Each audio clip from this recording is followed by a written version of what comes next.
Recognizing a perfect square trinomial will make it much easier to easily and quickly expand or factor certain expressions. A perfect square trinomial is when you have any binomial that is multiplied by itself or that is squared. So it could be a binomial of the form a plus b squared or a minus b squared. And when you factor or when you expand out a plus b squared, you end up with something of the format a squared plus 2ab plus b squared. And if you do a minus b squared, you end up with a squared minus 2ab plus b squared. So let's work on expanding these easily first.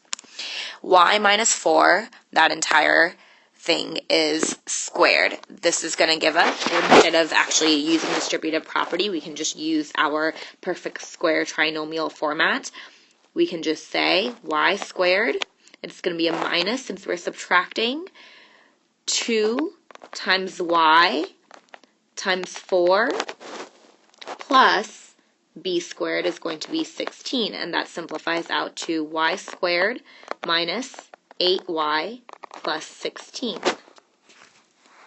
Let's try another one. We have this binomial x plus 10, and we are squaring it or multiplying it by itself, and we can use our perfect square trinomial pattern to see what the answer is going to be.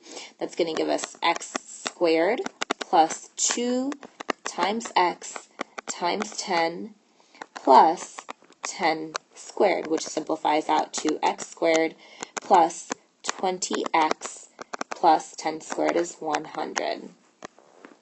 And last but not least, we have one here with a coefficient in front of the first term in front of the a term, but we'll just treat this whole thing like an a term. So we have a binomial with subtraction involved, and we are squaring it with itself. So this is going to give us 3x squared minus 2 times 3x times the b term, which is 2, plus 2 squared. And that simplifies out to 9x squared minus 2 times 3 is 6, and 6 times 2 is 12, 12x plus 4. What about when we're factoring? Well, first we have to figure out, is this a perfect square trinomial? So let's look at our little formula over here and see if it matches up. In this case, with z squared plus 6z plus 9, a in the formula would be z. B in the formula would be our third term over here, the root of that, it would be 3. And then does this second term match up to the value of 2ab? Let's see, 2 times a would be times z, and 2 times ab would be, we also multiply it by 3.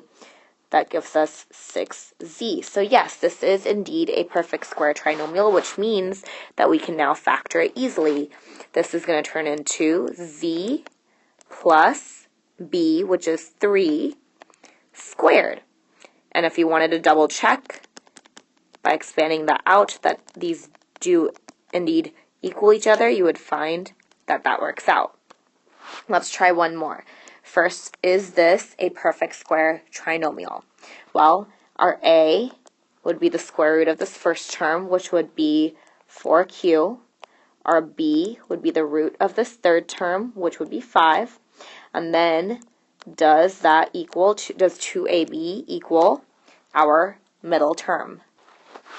And if you work that out, 2ab, that equals 2 times 4q times 5, which equals 40q, which is indeed this middle term right over here. So we do have a perfect square trinomial. In this case, we are subtracting the second term, so it's going to have an a minus b squared format for the binomial that's being squared, and then we can rewrite this as a, which is 4q, minus b, which is 5, squared. And if you were to expand that out, you would find this is equivalent to our original expression up here. So when we're working with perfect square trinomials, first we must determine, is it a perfect square or not, and then we can use this format to factor or expand.